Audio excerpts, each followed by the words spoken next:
Confessions of a Spanish Teacher, Part 20, Chapter 41. Mystic Vicki. So this last week I've been reminded of both how lovely most people are and how they try their very best to learn Spanish. Also of how great it feels when students enjoy the courses and see an improvement in their Spanish because of their classes. Unfortunately, I've also been reminded of how difficult and disagreeable some people can be and unreasonable in their expectations. As teachers, we can only give people the tools for learning Spanish. We cannot learn it for them or improve their lives or their personalities, unfortunately. Last Saturday was the conversation Saturday. One lady had booked it quite a while ago. I thought she had studied Spanish with me many moons earlier. She said she knew enough Spanish to have a conversation. The day before the course, she sent me a message asking for the address, which I duly sent, and I told her there would be a pink van parked outside and that we started at 10 o'clock. Saturday arrived along with the other students and the Spanish speakers, but this lady did not arrive, so we started without her. I went upstairs to work on the computer, and 20 minutes later the doorbell rang, and it was her. I looked out of my window. I did not want to open the door as my dogs were barking, and I didn't want them to run out and scare her. I told her through the window the classes were downstairs, and I could see immediately she was not happy. An elderly lady, I wondered if she might have a problem getting down the ramp. "Are you okay?" I asked. "I suppose so," she barked. "How do I get in?" "Well, if you just go down and knock on the door, the teacher will let you in. Would you like to come in this way instead?" "No," she snapped. 2 minutes later, I heard the door open downstairs, so I knew she had entered. I carried on working upstairs, and I could hear a lot of talking going on, so I presumed that it was going well. About 15 minutes later, I heard the door open again, and everyone calling adios and hasta luego. I looked out of the window, and the lady was walking off up the road. One of the Spanish speakers came up to tell me what had happened. Apparently, she'd come in with a face like thunder, con mala leche, as we say in Spanish, complaining that she'd been walking around for 30 minutes. She thought the course was in the restaurant at the end of the road and that she needed water and a chair. Both of these were brought to her, so she sat down and the Spanish speakers tried to reassure her by drawing her gently into conversation. "¿Qué haces en Navidad? What do you do at Christmas?" "No me gusta Navidad.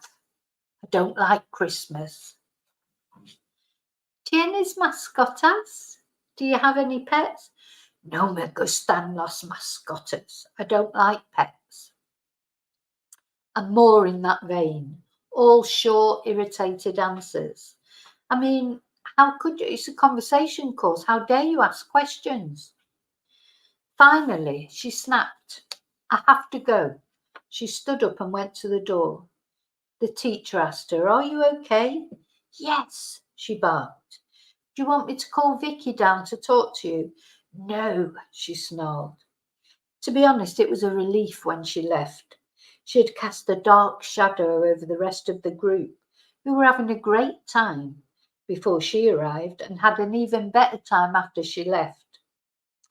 When we went out for lunch later, Maria from the restaurant said she had been in there looking for me and she had pointed her in the right direction.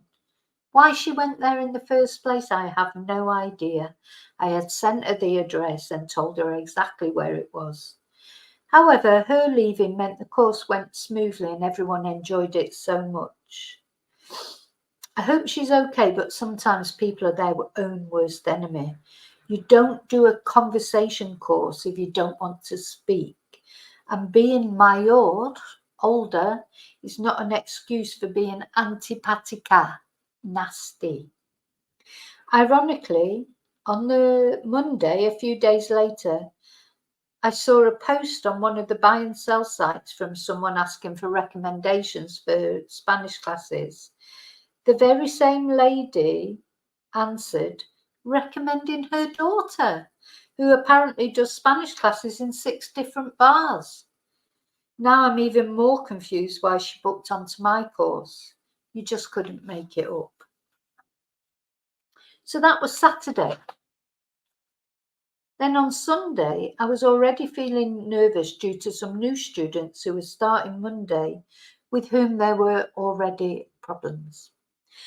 The couple had booked the last 2 spaces on a course starting that day. Then a week earlier, the lady had messaged me to say that they'd been over to check the location and there may be a problem. Was there a window?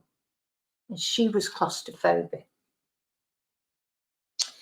So our classes are held in the underbuild of my house. I said, no, there was not a window, but it was not a small pokey basement. It was large and spacious and light. However, they could sit upstairs if they preferred, where there was plenty of natural light instead. Oh no, she said, they wouldn't want to be separate from the rest of the group. Ah, okay, I said, well, you'll all be separate anyway, as people aren't allowed to sit together because of COVID.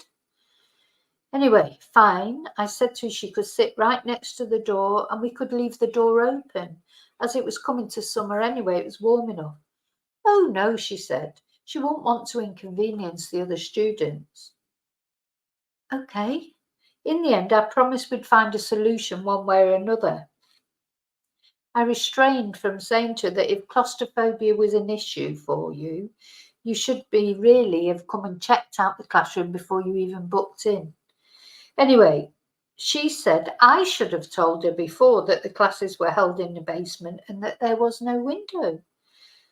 Now, although many years ago I dressed up as a gypsy fortune teller for a charity event, I am not really mystic, Vicki. I did not see that I could have known that this lady was claustrophobic before, by osmosis maybe.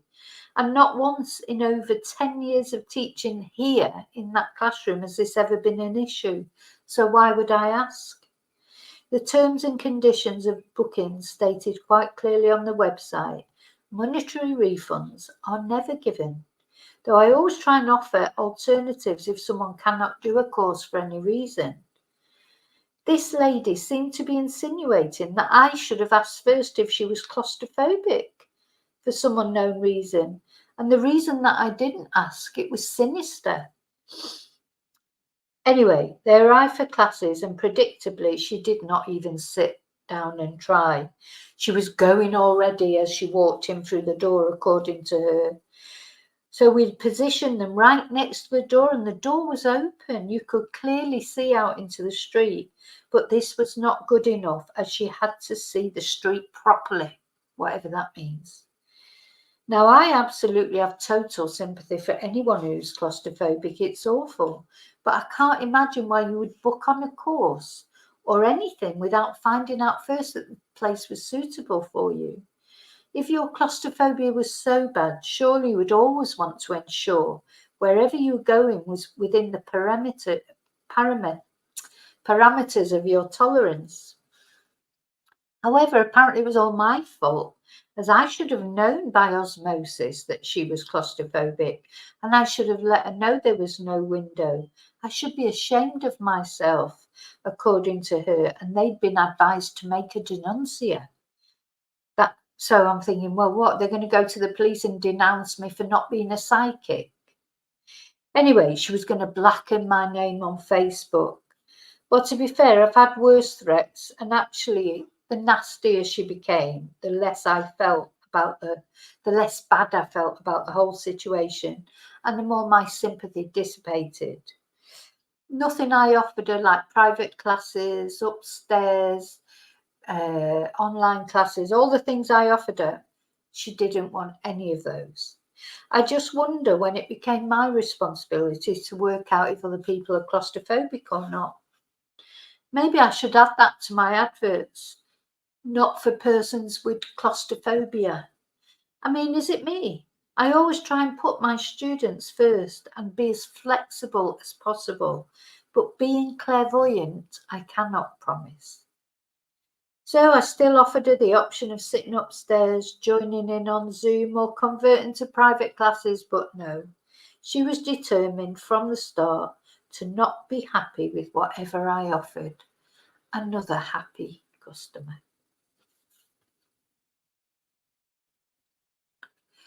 To be continued.